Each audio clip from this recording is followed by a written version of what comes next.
मैं तुमसे बहुत प्यार करती हूँ। लेकिन मुझसे ज्यादा नहीं।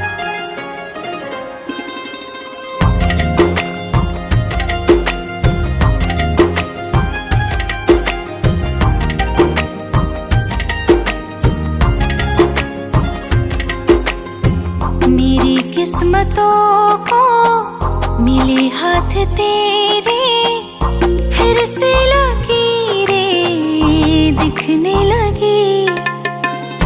देखी ले जब जब तुहार चेहरा, लागेला भगिया फिर से जगी। रहूं उम्र भर मैं तेरी, तू मेरा। जब हम बादल बन जाइब, तू बारिश बन के आईहा। जब सांस भी कम पड़ जाए, तू हमरा दिल में समैहा। रिमझिम सावन की बूंदे, तू हर मौसम बरसैहा। जब सांस भी कम पड़ जाए, तू हमरा दिल में समैहा।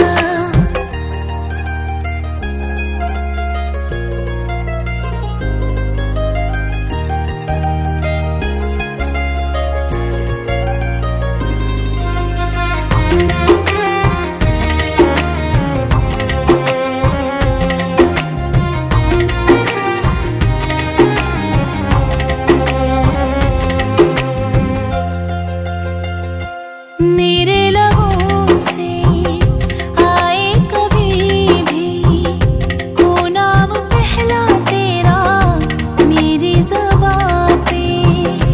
अखिया के काजल पागल करेला, जानू हमर जाइला यही अदा पे। बना लूंगी मैं अब तुझे ही खुदा। जब हम बादल बन जाइब, तू बारिश बन के आईहा।